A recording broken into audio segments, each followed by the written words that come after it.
You expect ruins to tell tidy stories, a wall here, a pottery shard there, a neat line from point A to point B where people lived and labored. You expect a progression, stone tools, then bronze, then iron, hunter-gatherers become farmers, farmers become city builders. But sometimes the earth spits out a secret that refuses the tidy script. In a remote field, beneath fog clinging to the grasses like a borrowed sheet, a set of carved stones will stand and whisper that the past is messy, stranger, and far more imaginative than our textbooks allow. That contrast, between our neat expectations and the stubborn, bewildering evidence, is where every great archaeological shock begins, and where this story begins too. We will walk together across deserts, through river valleys, and into the guts of jungle and trench. We will look at sites whose discoveries rewrote timelines, shattered comfortable theories, and left professional archaeologists both exhilarated and frankly unsettled. I promise big revelations, artifacts that don't fit into easy boxes, and questions that remain stubbornly open. Along the way, I'll ask you to imagine, to picture yourself at dawn with dust on your boots and wind in your hair, standing at the lip of a pit where the past breathes. These discoveries are not just lists of dates and sizes. They are doorways into human choices, disappointments, courage, and imagination. They force us to ask, who were we then, and what might those lives tell us about who we are now? When I say, no one predicted, I mean something precise. Not that the site was wholly unknown. Sometimes people suspected, sometimes indigenous knowledge pointed the way, but that the finds challenged the fundamental frameworks archaeologists use to interpret human development. They demanded new categories: ritual before agriculture, global connections far earlier than expected, technologies that imply complex thinking in societies we thought simple. These are not mere curiosities. They are seismic. They change the narrative of human possibility. And yet, even as they widen our view, they keep their private corners, objects that resist explanation, arrangements that seem deliberately cryptic, anomalies that tease the imagination. Think of an ancient machine whose gears turn a different logic, or a mask whose face refuses to match any known artistic lineage. For every confident claim a discovery invites, it gives us 3 new questions. So let's begin with a set of sites that, in their time, forced scholars to pause. I will be honest and skeptical. I will report the data and name competing interpretations. I will also be a storyteller, because these places are human dramas etched in stone, bone, and clay. There will be mythic echoes, lost tribes imagined at the edge of maps, rumors of giants and cursed stones. But I will always tether those images to the hard facts we have: strata, radiocarbon dates, isotope analyses, and the messy archaeology of human behavior. We'll move between the forensic and the poetic, between the lab and the dawn patrol, because both are necessary. This isn't a listicle. It's a meditation on surprise, on what happens when the past refuses to conform, and on the particular chills we feel when an ordinary landscape produces extraordinary proof that our story needs rewriting. Picture yourself now. You're standing at a site nobody expected to be complex. The air is thin with dust, and the sun is inching up behind low hills. An archaeologist holds a trowel like a baton, and the ground gives up a carved stone, then another. The first thought is disbelief. It's older than we ever imagined, larger than anyone predicted, carved with a symbol that insists on a meaning you can't place. Then a second thought arrives. The world you thought you knew, the linear march of progress, the neat labels, was always a guess. These discoveries force humility. They are humbling because they reveal human inventiveness that rose and flourished in unexpected pockets, sometimes in places that to our modern eyes seem inhospitable. They are thrilling because they remind us that discovery is a living process. New holes in the ground can rewrite decades of certainty in a single season. Keep that sense of humility and wonder with you. We are about to walk into places that demand both. Göbekli Tepe stands at the beginning of this story because it is impossible to discuss archaeological surprises without it. If you have never heard its name, then brace yourself, and if you have, you know precisely the feeling. The ground gives a shock that makes everyone rethink everything. Göbekli Tepe, a ceremonial hilltop older than farming, where pillars stand like frozen sentinels keeping watch over a world we thought hadn't yet built monuments. Imagine a low, rounded hill in southeastern Turkey, not a mountain, just a rise, where, in the dirt, human hands carved pillars up to 5.5 meters tall, weighing multiple tons, and arranged them in circles. Imagine these pillars covered not only with abstract motifs but with remarkably naturalistic animals: foxes, scorpions, birds, boars, and serpents. Radiocarbon dates place the earliest phases of the site around 9600 to 8200 BC, 10,000 years ago, predating Stonehenge by millennia and existing before the clear, archaeologically visible onset of agriculture in that region. In other words, a society capable of organizing large labor forces for ritual architecture, producing finely carved symbolic art, and managing the logistics of quarrying and moving heavy stones did so at a moment we previously labeled pre-literate and pre-agricultural. That contradiction is the initial shock. But here's where it gets tricky.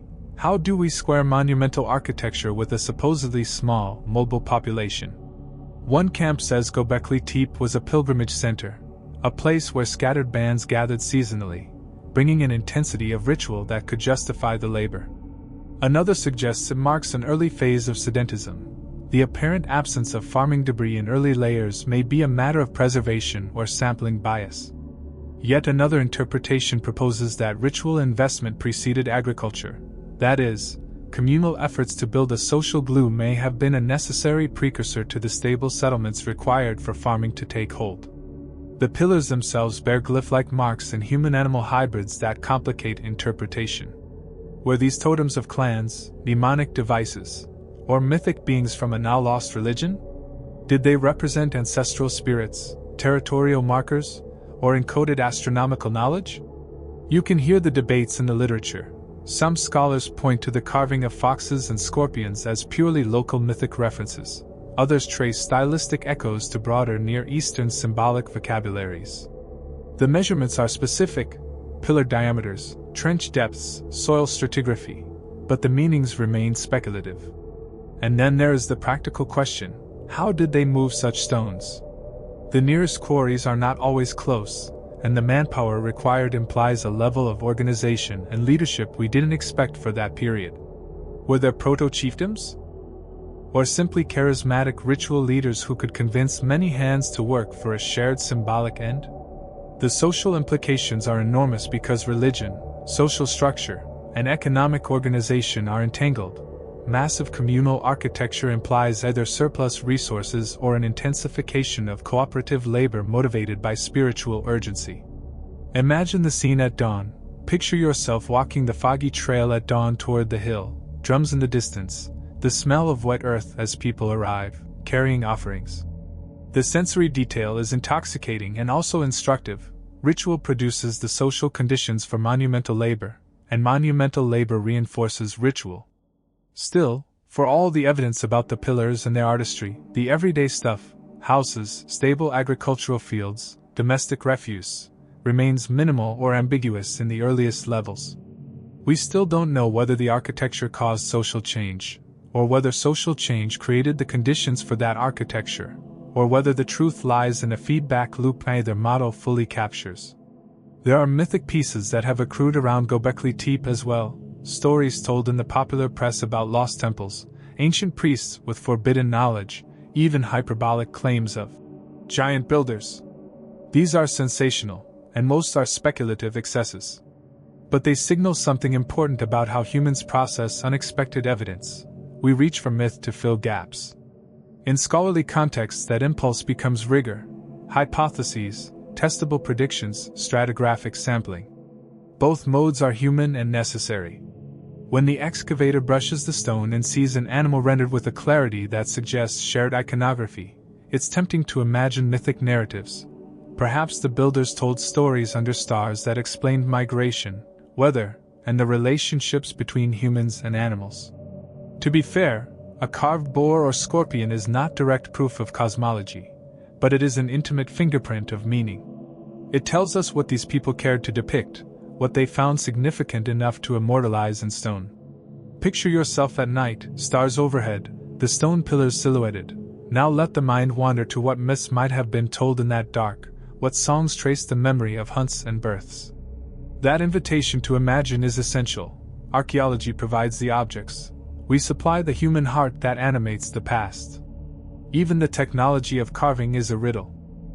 These pillars show skillful shaping and deep incision work, using tools we can partially reconstruct from context. Flint, perhaps early groundstone tools. But the combination of scale and finesse requires concentrated practice and apprenticeship. We find evidence of repeated construction phases. Circles built, filled in deliberately, new rings erected, suggesting a ritual calendar, an architectural language of building and burying. Think about that for a moment. Burying monuments that took generations to erect speaks to a cultural logic where deliberate closure is part of the design.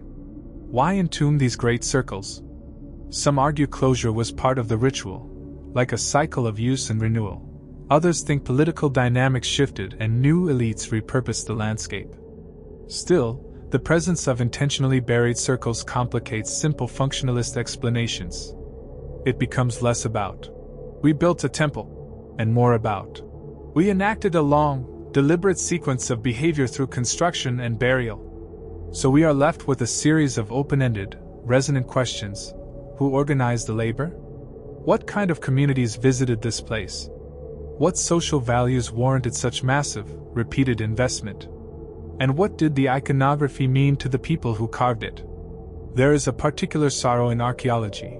The objects are durable. The people are often invisible. Pillars remain, incisions remain, music, memory, and spoken narrative vanish. But the stones themselves carry traces, fingerprints of cultural priorities, material memories of practice. They force us to imagine the living rhythms, feast days, storytelling, rituals of closure. When you stand there at dawn, brush in hand, you can almost sense the echoes, unless you are stubbornly literal, in which case you will prefer bone chemistry and isotopic analysis. Both approaches are necessary, either tells the whole story. We still don't know what the full ritual cycle was at Göbekli Tepe or whether its construction triggered the social transformations that led to agriculture or responded to them. And that is precisely why its discovery changed our models. It showed that monumental architecture and complex symbolic life could belong to groups we thought incapable of such feats. We still don't know. A battered lump of bronze pulled from a Roman-era shipwreck would change how we imagine ancient intelligence. The Antikythera mechanism, an intricate assembly of gears, proves that 2,000 years ago someone built a pocket-sized model of the heavens that could predict eclipses, planetary positions, and the rhythms of Olympic cycles. The story begins with a storm and a diver.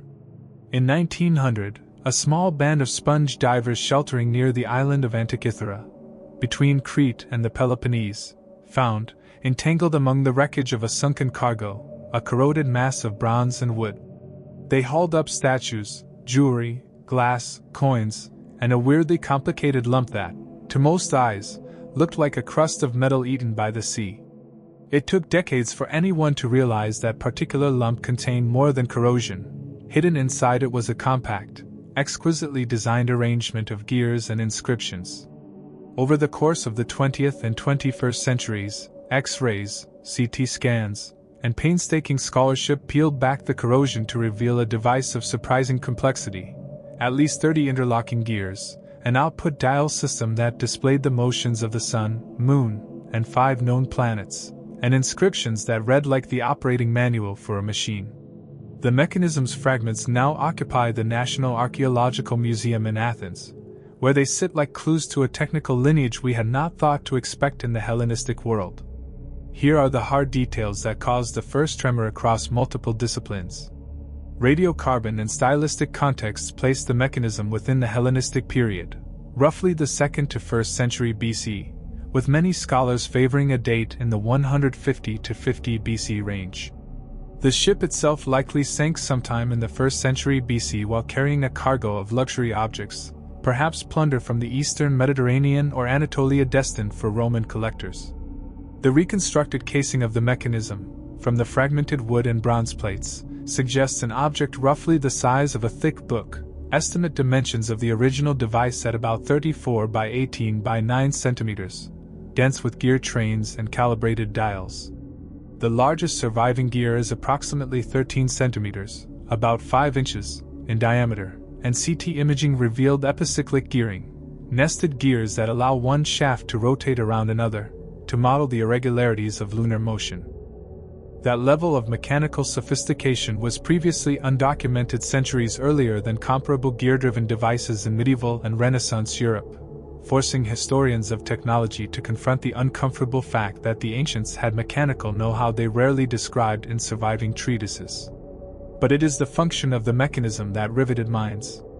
Turn a crank, and the machine traces celestial dances, it models synodic cycles, lunar phases, and it predicts eclipses by combining cycles in a way that reveals both astronomical theory and practical calculation.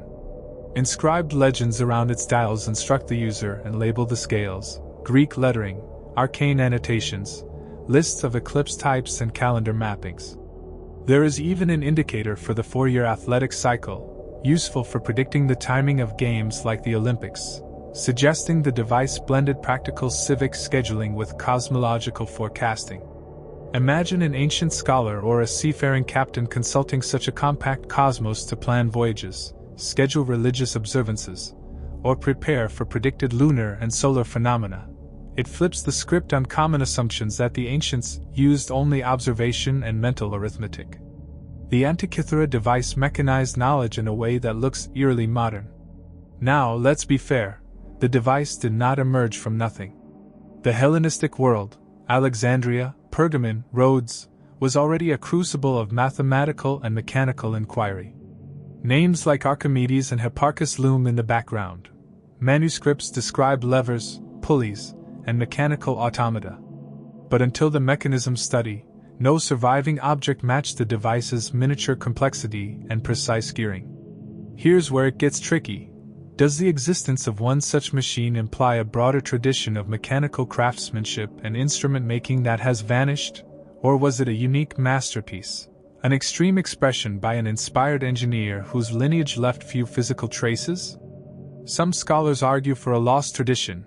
The mechanism is the survivor of a class of complex instruments used by astronomer engineers in Hellenistic centers, and material loss over time explains why so little else remains.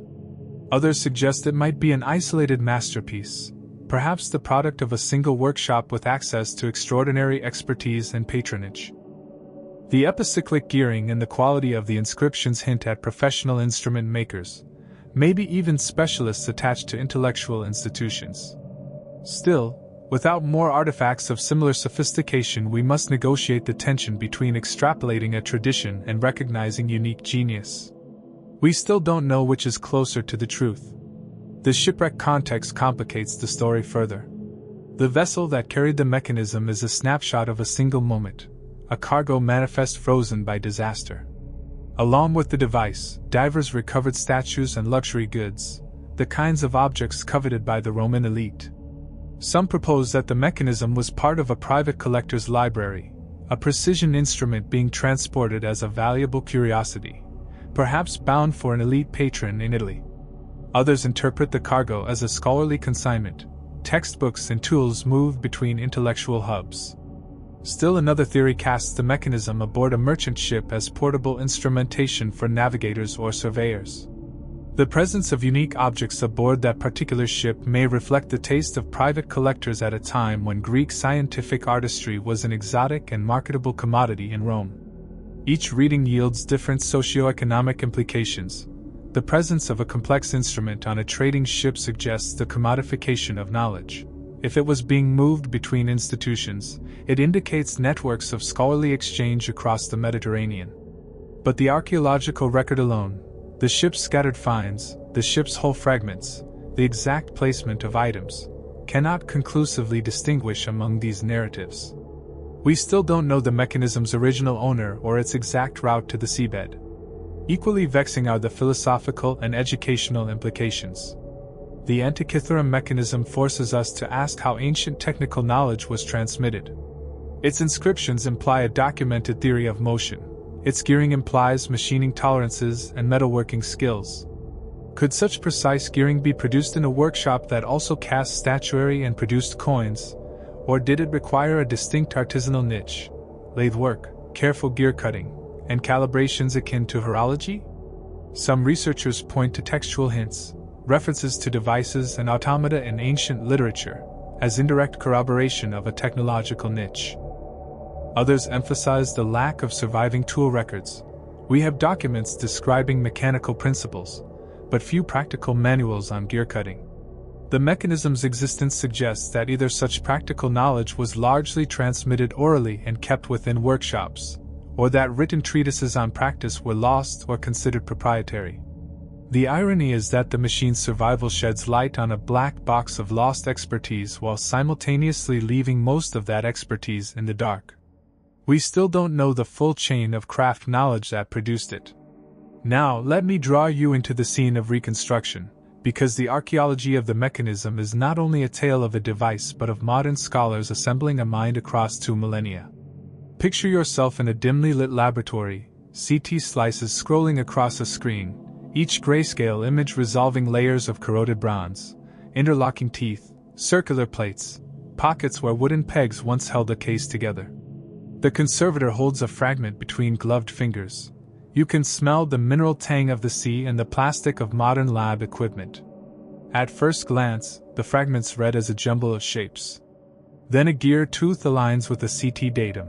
A fragment of inscription resolves into an epsilon or an omega. Gradually, a gear train emerges, and with it the mechanical logic that would have turned observational astronomy into an embodied instrument. There is a drama in that slow revelation.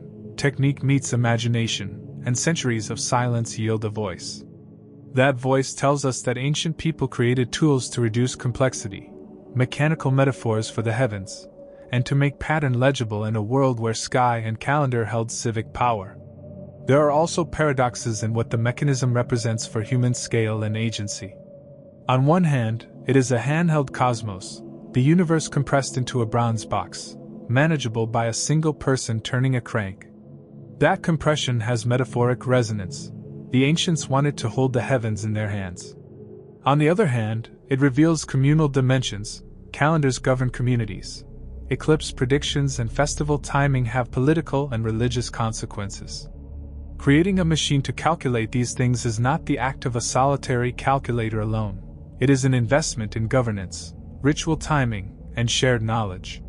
The mechanism thus stands at the interface between private curiosity and public utility. Was it designed for elite intellectuals to demonstrate skill, or for administrators and priests who needed reliable calendars? Each hypothesis implies different social contexts. We still don't know what the machine's primary social function was. Mythic and sensational narratives have always shadowed the Antikythera story. Popular speculation loves a neat, dramatic frame, lost ancient engineers, secret schools of mechanical wisdom, even fantastical ties to Atlantis and advanced ancient civilizations. Sensational claims sometimes leap from real complexity into assertions of unaccounted for technologies. Arguments that, if true, would require an entire technological tradition erased from the archaeological record. These claims are seductive because the mechanism is a perfect hinge between wonder and evidence. Yet the scholarly stance has been more cautious. The device fits within known Hellenistic scientific progress, even if it outstrips surviving artifacts. The proper caution is not to dampen awe but to avoid leaping from single objects to fantastical narratives without corroborating data. The mechanism challenges the notion that mechanical sophistication was absent in antiquity. It does not, however, prove the existence of lost continents or civilizations with technology beyond the grasp of Hellenistic minds. Still, one can't help but imagine, at night, a shadowy workshop where an inspired tinkerer files gear teeth by candlelight, whispering to an apprentice the mysteries of the heavens. The mythic impulse is human and revealing. It shows how we want ancient objects to fit into dramatic, novel histories that reflect our own thirst for mystery. Technically speaking, the Antikythera mechanism also introduced a cascade of questions about chronology, about what counts as innovation and how innovations propagate. Gear-driven mechanisms become common, at least in surviving records, much later in medieval Europe and in Chinese and Islamic contexts. The mechanism suggests that certain mechanical ideas rose, perhaps were used, and then faded from the material record for centuries. Why? One theory suggests fragile technology. Bronze devices in humid, salty climates decay quickly, leaving little trace. Another proposes that gear-driven devices were limited to elite, low-production contexts, making their archaeological footprints small. A third posits that later societies reinvented some mechanical ideas independently. Absence in the archaeological record does not equal absence in lived practice. The question becomes methodological as much as historical. How do we read silence in the archaeological record? The mechanism forces historians to be humble about absences and creative in imagining transmission routes and social uses. We still don't know why comparable devices seem absent from the surviving material record until much later. This discussion inevitably touches on the politics of salvage and archaeology. The Antikythera site was initially plundered by sponge divers, and only later did trained archaeologists intervene. The early recovery was messy, objects brought to the surface and kept in private hands for a while. Documentation was imperfect. It is possible that additional fragments of the mechanism, or related instruments, were lost to early handling, looted, or remain undiscovered in private collections. Modern underwater archaeology has since returned to Antikythera with remote sensing, systematic dives, and rigorous recovery protocols, but the early history of the finds complicates our reconstruction. It raises a sobering point: chance and context shape what survives and what we can say about the past. A different recovery history might have yielded more complete data and altered scholarly interpretations. We still don't know what else the sea took or what might remain unrecognized in storerooms and private holdings. What the mechanism yields in its combination of beauty and ambiguity is a horizon of possibility. It is both a miracle of engineering and a mirror reflecting the limits of our evidence. It invites us to reimagine the Hellenistic world not as a static tableau of philosophical thought and sculpture, but as a place where practical engineers and theoretical astronomers collaborated. It invites maritime imaginaries. Picture the ship's deck tossed in a squall, a crate of bronze instruments sliding toward the rail and then into the deep. Imagine a Roman patron later displaying the mechanism as a novelty in a villa, a conversation piece at banquets, a portable cosmos for a cultured elite. It invites the tactile.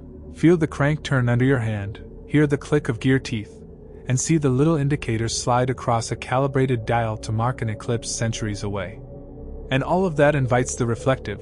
What does it mean for us now that a small, corroded box rewrites where we place technical mastery in human history? The mechanism reminds us that human ingenuity has often been heterogeneous, expressed in brilliant bursts that leave small physical traces, yet enormous conceptual footprints. So we return to the unanswered core. Was the Antikythera mechanism the product of a lost network of instrument makers spread across Hellenistic centers, or a lone masterpiece whose like we will never find because of accidents of preservation and chance? Was it chiefly a scientific instrument for scholars, a practical tool for administrators and navigators, or a luxury object that signaled status? Did it belong to a tradition that combined hands-on craft with theoretical astronomy, perhaps even workshop manuals and apprenticeships we don't yet see? And how did its knowledge travel? Through texts, through portable instruments, or through craft networks? We still don't know. Keep that uncertainty with you, because it is not a failure of knowledge so much as an invitation. The Antikythera mechanism is a call to keep probing the margins of our assumptions, to keep diving both physically into the sea and intellectually into archives and workshops, to ask what other small objects might exist that will make us rethink whole swathes of history. Picture yourself now standing on a rocky shore under a wind that smells faintly of salt and metal. The waves hiss at your feet. Somewhere beneath the shimmer, a ship's cargo sleeps with its stories. You pick up a fragment, bronze, cold, pitted, and the world of 2,000 years ago leans forward, expectant, as if to ask, will you listen? We still don't know. Sanxingdui, a place where bronze faces stare at you with bulging, almond-shaped eyes and where entire trees were cast in metal and buried as if someone had decided to hide a forest of gods beneath the earth, starts with a single, almost cinematic teaser. An everyday farmer in 1929 digs a ditch and upturns the fingerprints of a civilization the world had forgotten. Imagine a wide, low plain in Sichuan where, for decades, collectors and local priests knew of scattered jade and strange bronzes, and then, in the summer of 1986, workers struck a sequence of sacrificial pits so loaded with gold, jade, ivory, and bronze that scholars had to sit down and rewrite whole chapters of Chinese prehistory. The pits contained thousands of objects: masks, oversized human heads, scepter-like blades, and a bronze tree, whose branches curled like a living thing, that began to look less like isolated treasures and more like the remains of a high art and ritual tradition centered on a polity we can reasonably call the Shu. Radiocarbon dates cluster these finds in the Late Bronze Age, generally in the broad window of roughly the 12th to the 11th centuries BC, though the culture's deeper chronology stretches earlier. The point is that these objects belong to an era when large states were forming across the Yellow River Basin, yet the Sanxingdui assemblage announces itself in a voice entirely different from the Shang heartlands. That stylistic difference is what first made scholars gasp. The face of Chinese Bronze Age civilization, once assumed to be dominantly the Shang aesthetic, had a regional chorus singing in a very different register, and Sanxingdui was center stage. But here's where it gets tricky. The artifacts are not merely different, they are enormous, theatrical, and often deliberately disfigured. Think of masks more than a meter wide, some with eyes that bulge forward by centimeters, heavy brows, and flaring ears, so stylized that they look almost alien to our familiar gallery of ancient East Asian art. One famous bronze head measures more than a meter across with eyeballs protruding alarmingly. Bronze trees soared to impressive heights when reassembled in the lab, their branches spotted with birds and flowers, a metal copy of a sacred plant or cosmological pillar, perhaps. These were not casual household objects. Many items were ritually killed, broken, burned, and carefully deposited in pits, an intentional burial that reads less like a garbage dump and more like a sacrificial choreography, the disposal of material offerings in a deliberate sequence. Why would a society invest centuries of labor into bronze works only to smash them and bury them deep? Some archaeologists read the pattern as ritual termination, a way of decommissioning divine images at the end of a cycle or crisis. Others suggest political violence, or a sudden collapse that left elites to ritually retire symbols of power. Yet another explanation frames the pits as staged acts of renewal. By destroying and burying the objects, the living reset relationships with the divine in a final, dramatic gesture. Still, for all the careful stratigraphy and radiocarbon calibration, the action behind the pits resists a single, comfortable explanation. The technological implications are equally striking. Sanxingdui's bronze casting is not crude, it reveals sophisticated lost wax techniques, complex piece molding, and skill at assembling large-scale items that required coordination between miners, smiths, and artisans. Bronze working there embraced scale and imagination. Life-size figures, towering trees, and flat, mask-like faces would have demanded advanced alloy control, patterning, and likely specialized workshops. Measurements are worth flagging because they shock both the eye and the budget for labor. We are not talking about small votive bronzes but about works that dominate a ritual plaza and assert social authority. That scale implies not only wealth but an organization capable of sustaining long-term craft production, resource extraction, supply chains for copper and tin, and the training of artisans able to conceive and execute such designs. The presence of ivory and imported materials in the pits hints at trade links and a degree of social complexity in the Qingdu plain that aligns with a polity both richly connected and locally creative. Those facts push scholars away from the idea that the Chinese Bronze Age was a single, monolithic development centered only in the north. Sanxingdui says loud and clear, regional worlds experimented and innovated on their own terms. Now, let's be fair. There are competing theories about just how Sanxingdui fits into the broader map of prehistoric China.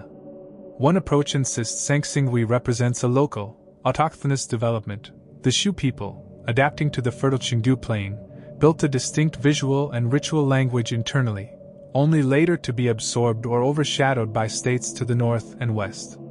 Another suggests the artifacts reveal external influences, trade or migration bringing new ideas that were then reworked by local hands. Some stylistic elements have prompted comparisons as far-flung as Southeast Asia or even Mesoamerica in the imaginations of non-specialists, a leap many scholars caution against, but the point stands. The aesthetic vocabulary at Sanxingdui does not map neatly onto northern Shang material culture. A third, more provocative set of theories posits that Sanxingdui was a ritual capital, a place where pilgrims or elites from an extended region converged, producing the kind of concentrated wealth and symbolic output that ritual centers do. Each interpretation has support in the physical data. City walls and canal systems suggest urban planning in the Qingdu Plain. The pits suggest centralized ritual control. Alloy analyses show a mastery of bronze techniques. And then there's the silence, the lack of written records. If Sanxingdui was literate, its texts are lost. If it participated in pan-regional political economies, we must infer that from material flow rather than inscriptions. That inferential leap is precisely where the mystery deepens. And then there is the question of disappearance. For all the monumental artistry, the Sanxingdui narrative ends in puzzling ways.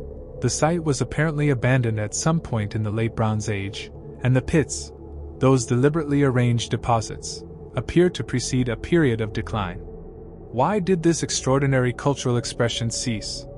Climatic stress is one hypothesis. Hydrological shifts or flooding in the Qingdu Basin could have undermined agricultural surpluses, destabilizing political economies. Another suggests military conquest or assimilation by neighboring groups, yet the stylistic record does not show a clean break so much as a cultural palimpsest, later overlain by the material cultures of Jinsha and the emerging states of the region.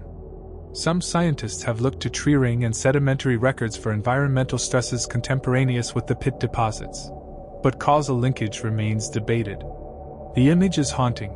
Imagine craftsmen forging a last great tree in bronze, priests completing a final deposition ritual, and then the workshops falling silent as people relocate or are conquered. But it's also possible that the rituals signaled transformation rather than collapse, an elite reorganization where old icons were deliberately retired as new regimes took shape. We still don't know which reading captures the real human sequence. These finds also generated a cultural aftershock in modern times. Social media and sensational press have sometimes leapt from uniqueness to the fantastical, aliens, lost advanced civilizations, extraterrestrial memes, because the masks have such a striking, unfamiliar quality to contemporary eyes. Popular coverage often emphasizes the uncanny, bulging eyes, exaggerated features, a look that seems to resist easy categorization. Yet the careful archaeological position is humbler and more sedate. Sanxingdui expands our understanding of human cultural diversity, showing that Bronze Age visual languages could be radically different and locally innovative. It also shows that ancient people chose forms to make statements about identity, authority, and the sacred that may look startling to us precisely because their concerns and symbolic grammars differ from those preserved in other parts of China. To imagine these faces in motion, painted, crowned, and animated by ritual light, is to remember that bronze is not simply metal but a cultural medium that stirred awe and managed memory. Pop theories are compelling as narratives, but the archaeological method keeps us grounded. We read stratigraphy, isotope data, and metallurgical signatures, and then we listen, carefully, to what those lines say about people making choices in particular environments. Picture yourself walking the Qingdu Plain at dawn, a river fog curling over paddy fields, the air rich with the scent of wet earth and the distant clang of a bell. You approach a lone mound and then, under an archaeologist's brush, reveal the edge of a bronze eyebrow glinting in the light, a huge face looking up as if astonished to find the 21st century. Imagine standing at the lip of a sacrificial pit as conservators lift a bronze head into daylight, its patina telling 1,000 micro-stories of burial, water, and heat. Hear the hollow ring when the metal taps and picture the way the mask's eyes catch the sun, throwing a spiritual presence across the trench. Now try to imagine what those eyes meant to the people who first fashioned them. Were they watchers of the sky, talismans against disaster, portraits of ancestors magnified into gods, or symbolic mirrors of a social hierarchy that made certain faces monumental and others invisible? Each hypothesis has an evidentiary anchor, and yet cannot fully grasp the lived experience of those who hammered, polished, and finally buried these objects. In the end, Sanxingdui matters because it complicates the story we tell about human creativity. It forces a rebalancing. Pre-modern technological prowess can be subtle and regionally variegated. Ritual and identity can produce forms that refuse mimicry. Entire aesthetic vocabularies can rise and be intentionally extinguished or transformed, leaving pits of broken brilliance for later ages to puzzle over. These bronze faces are not merely artifacts, they are provocations. They ask us to widen our empathy for forms of human expression that developed independently, to pause when our categories, center/periphery, developed/undeveloped, threaten to flatten diversity into a single line. They remind us that human beings have always been experimental in the languages they use for the sacred, the political, and the imaginative. And so we return to the open question that hangs like a bronze mask over the Chengdu plain. Why did these people choose to make such things? And why, after making them, did they bury them with such care? We still don't know. A farmer digging for water in 1974 poked his shovel into the earth and struck a face that had been waiting 2 millennia to be seen. The Terracotta Army, an entire clay host buried to guard an emperor who wanted his rule to continue into the afterlife. The discovery near Xi'an, in Lintong County, began as an ordinary, local event. Men digging a well hit a fragment of baked clay, and then, as the blade cleared more soil, the eyes of a soldier looked up at them. That moment encapsulates the uncanny magic that runs through many of our greatest archaeological shocks. An ordinary hand, a commonplace task, and suddenly the past asserts itself with the scale of an empire. The figures date to the late 3rd century BC, placed within the death of Qin Shi Huang around 210 to 209 BC, and the numbers are staggering.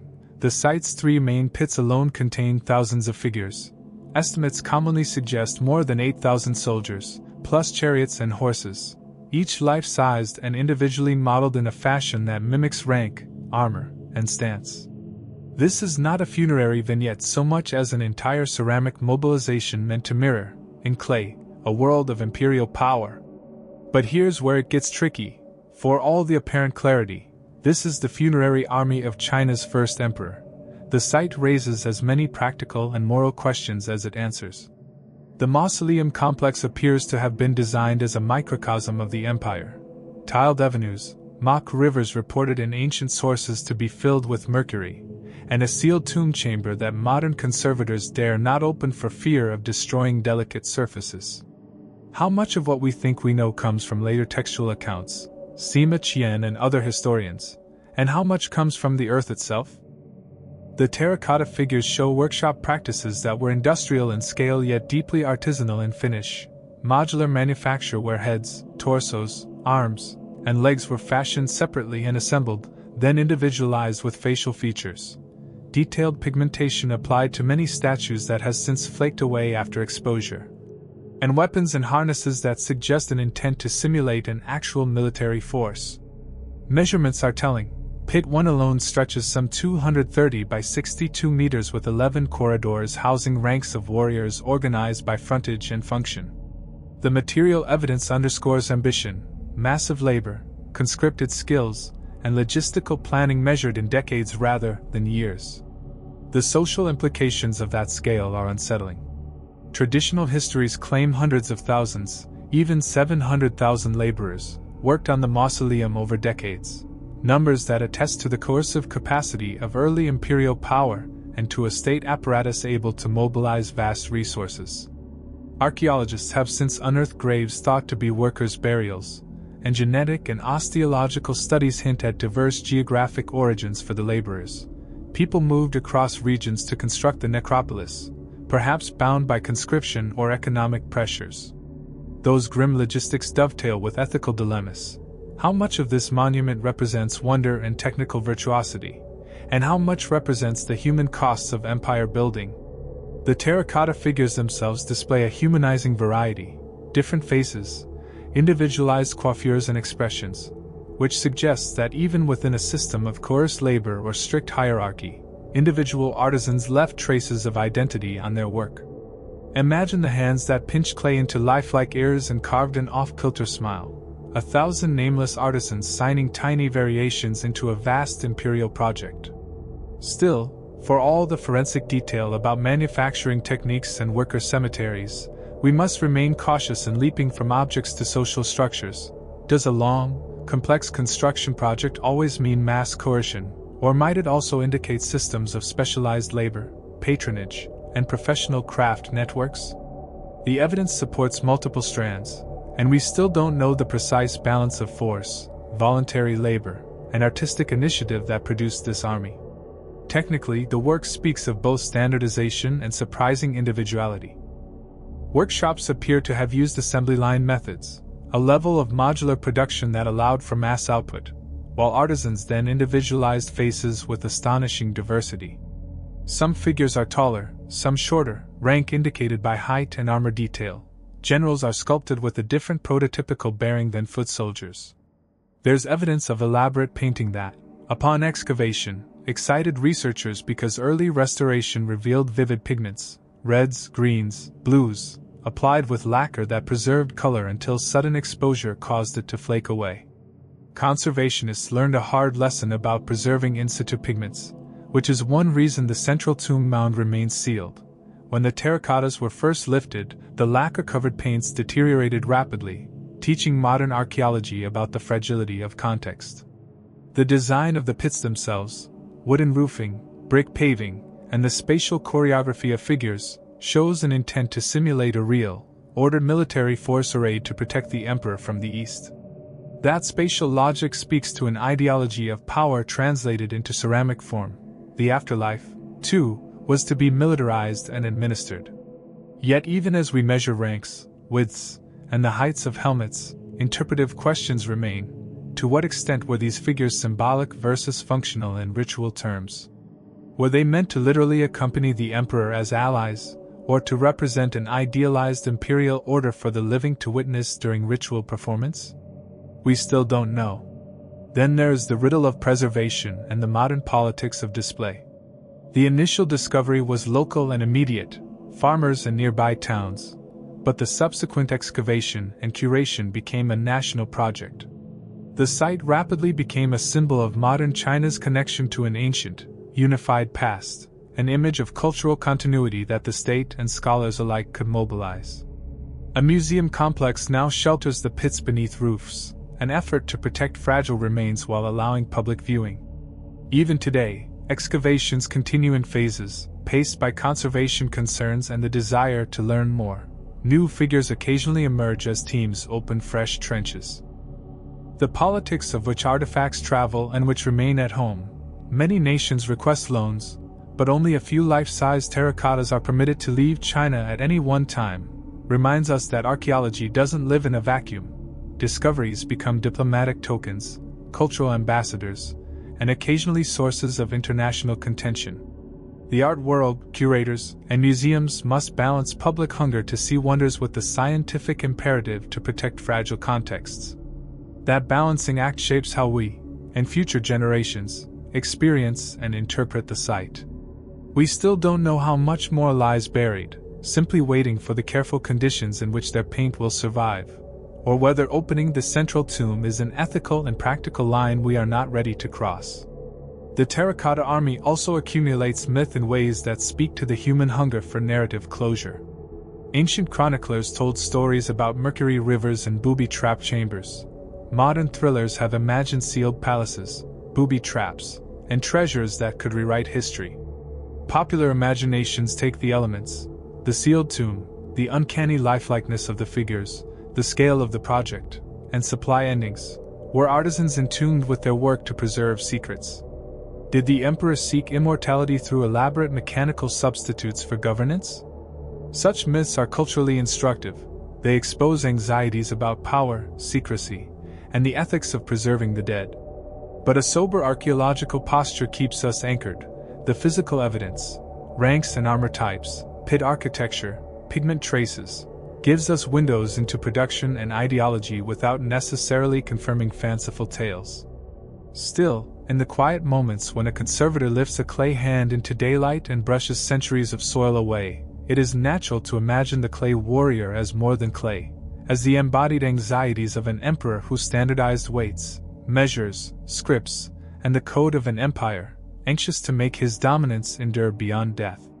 Picture yourself at the edge of pit 1 as sunlight slants across rows of silent soldiers. Their faces, some angry, some calm, some fierce, some almost humanly tired, look back at you as if waiting for the next command. Imagine the chill of entering that shadowed hall, the echo of 1,000 hollow throats, and the shudder that comes when you realize that human beings 2,000 years ago orchestrated such a monument with a clarity of intent that is both technically amazing and morally complex. And when all the measurements and conservation reports are read, when the radiocarbon dates and textual cross-references are balanced, one stubborn question remains: how did the people who made the Terracotta Army see their own act of making? Was it devotion, domination, or either of those neat categories alone? We still don't know. You lean closer now, because the Earth keeps giving up surprises. Imagine, as our next impossible chapter, the discovery in a Siberian cave where a single, tiny bone fragment wrote a whole new lineage into our story, Denisova. The teaser is simple and strange: a sliver of bone, found amid the cold hush of Denisova cave, carries within its DNA the signature of a human relative nobody had imagined until geneticists read its code. Picture the Altai Mountains, wind chiseling the horizon, a cave mouth like a patient mouth waiting to speak.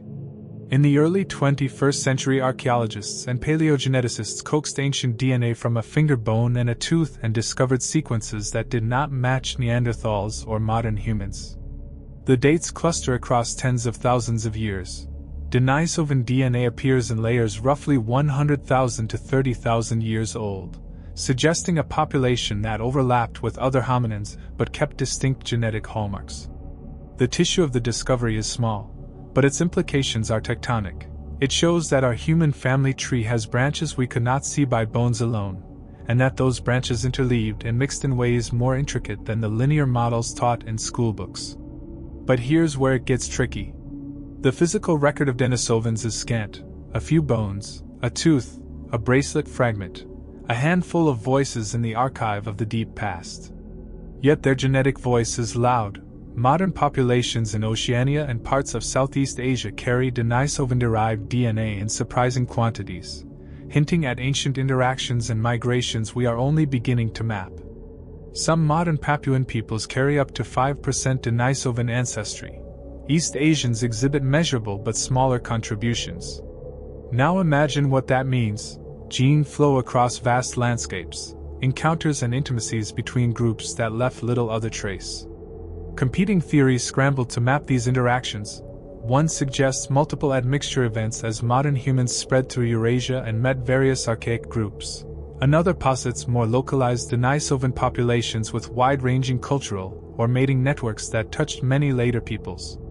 We have isotope data telling us about diets and local ecology from cave sediments, and genomic clocks that estimate divergence times, but translating those numbers into human narratives. Who met whom on what trail, why they mated or fought, what ceremonies or exchanges accompanied such moments, remains largely speculative.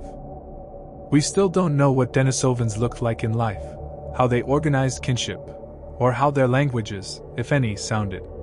There is also the technological mystery. The Denisovan layers contain stone tools, fragments of bone technology, and perhaps even symbolic items, but attributing artifacts to Denisovans versus contemporaneous Neanderthals or early Homo sapiens is difficult in mixed deposits. One tantalizing find, a bracelet made of worked chlorite from a Denisovan layer, hints that these people may have produced objects of aesthetic and possibly symbolic function. If so, the implication is that behavioral modernity was a mosaic across populations and not an innovation confined to our own branch. Some archaeologists argue that we must be cautious. Small sample sizes and stratigraphic disturbances could mislead attribution. Others say the genetics demand a reinterpretation of material culture, where we previously wrote early modern human tools into the record. We may now need to insert Denisovan hands. Picture yourself in that dark cave, the glow of headlamps catching a glittering bracelet, and imagine the person who shaped it, someone different yet intimately connected to the story of us. That imagined hand bridges the gap between hard sequence data and the soft contours of human life. We still don't know the full extent of Denisovan culture or why their genetic echoes are preserved strongly in some modern populations and faintly in others. And then there is myth. The Denisovan discovery stirs narratives about lost peoples and secret inheritances. Writers and pundits sometimes flirt with grandiose claims. The idea of a hidden race whose blood gave modern humans superior traits, or of a noble, vanished people who must have had a lost civilization. The scientific stance resists such embellishment while admitting wonder. Some Denisovan alleles confer adaptation to high-altitude hypoxia in Tibetans, a powerful and specific functional legacy, which shows that interbreeding could be directly adaptive and was not only a curious blip. That physiological inheritance is a sober, moving example of how ancient encounters still shape modern lives in practical ways, how a fragment of interbreeding leaves a living mark in the ability to breathe thin mountain air. Imagine a young herder on a Tibetan plateau, unaware of ancient meetings encoded in their genes, feeling only the air and the sun, but their bloodstream carries a deep echo of past encounters that once mattered for survival. Still, the temptations of myth remind us to tether awe to evidence and to let genetic stories inform but not fantasy embellish human histories. We still don't know the full geographic extent of Denisovan populations, their social complexity, or the full catalog of traits they contributed to modern humans. Shift continents and climates now to another archaeological shock that upended the map of human migration to the Americas, Monte Verde. For decades, the Clovis first model, an idea that the first widespread human presence in the Americas came with distinctive fluted stone points around 13,000 years ago, dominated academic thinking. Then Chilean archaeologists began to whisper about ancient remains at Monte Verde, on a windswept coastal plain near Puerto Montt, dated to roughly 14,500 years ago or more. The teaser is deceptively simple: a handful of preserved wooden structures, hearths, and plant remains in waterlogged sediments suggested a settled campsite predating Clovis by a millennium or more. This small site carried profound data: charcoal radiocarbon dates, plant microfossils, and intact artifacts, demanding a wholesale reconsideration of how and when humans crossed into the Americas. The sequence of dates, now supported by multiple sites with pre-Clovis evidence, implies earlier, possibly coastal migrations, far more complex routes, and a vision of early peoples as adaptive and mobile across varied environments. But here's where it gets tricky. Demonstrating early occupation is practical and scientific work: stratigraphy, secure radiocarbon contexts, and reproducible sampling are the scaffolding of these claims. Critics initially argued that the Monte Verde evidence was ambiguous or contaminated. Over years, however, additional discoveries, from western North America down to South America, accrued that strengthened the case for pre-Clovis habitation. The result is a more dispersed, pluralistic model of peopling: multiple waves, different routes, coastal corridors and inland ice-free passages, and populations with diverse toolkits, dietary practices, and adaptive strategies. The competing theories now compete not on whether humans were present earlier, but on the routes and rhythms of migration, were coastal networks the primary conduit, with people island hopping down shorelines in boats and exploiting maritime resources, or were inland corridors through the glaciated landscapes the main highways. The botanical remains and faunal assemblages from Monte Verde suggest a broad diet that included shellfish, seaweeds, and terrestrial plants, evidence consistent with a coastal adaptation. Picture a small group making camp as fog rolls off the Pacific, fires smoked by kelp and driftwood. Imagine a child running to a tide pool while an elder naps a stone point, small domestic gestures that rewrite continental prehistory. We still don't know exactly how many migrations occurred, which routes were dominant, and how cultural practices varied among the earliest American populations. Both Denisova and Monte Verde, tiny bones and waterlogged hearths, share a theme: modest material traces can append massive narratives. They force us to reframe scope and to accept that our models must be open to disruption. The human story is not a single, inevitable march but a braided river with tributaries we have yet to chart. Each new find invites humility about the gaps in our knowledge and hunger for more exploration, careful excavation, and respectful engagement with descendant communities who carry cultural memory and living connections to these landscapes. Now let us pull back and see what all these discoveries, Göbekli Tepe and its pillars, the Antikythera mechanism and its gears, Sanxingdui's bronze faces, the Terracotta Army's clay battalions, Denisova's genetic whisper, and Monte Verde's hearth smoke tell us when we stitch them into a single cloth. Across continents and epochs, a single pattern emerges. Complexity can arise in unexpected places. Ingenuity is not the exclusive province of later or more advanced societies, and the past is rich with experiments, ritual, technological, social, that our standard timelines and categories do not easily contain. These sites, taken together, excavate humility. They teach us that human beings have long been creative in multiple registers, ritual creativity that gathers people into monumental labor, mechanical ingenuity that turns observation into instrument, artistic bravura that shapes public aesthetics, state-scale vision that imagines afterlives populated by armies, genetic interweaving that leaves physiological legacies, and ecological adaptability that reroutes migration stories. They complicate teleologies, the assumption that human progress follows a single line from simple to complex, and replace them with mosaics of parallel innovations, dead ends, revivals, and convergences. When we look at these discoveries, we must resist tidy narratives that turn them into proof of inevitable progress. Instead, we should read them as evidence of experiment, contingency, and human resilience. Still, for all the data and dates, something vital remains: the human voice that does not survive in stone or gene sequence. We reconstruct practices from shards and sequences, but we rarely hear melodies, personal names, or the jokes told around ancient fires. That absence is not a deficit alone, it is an invitation. It invites us to stitch empathy into interpretation, to acknowledge the limits of our evidence, and to imagine with care.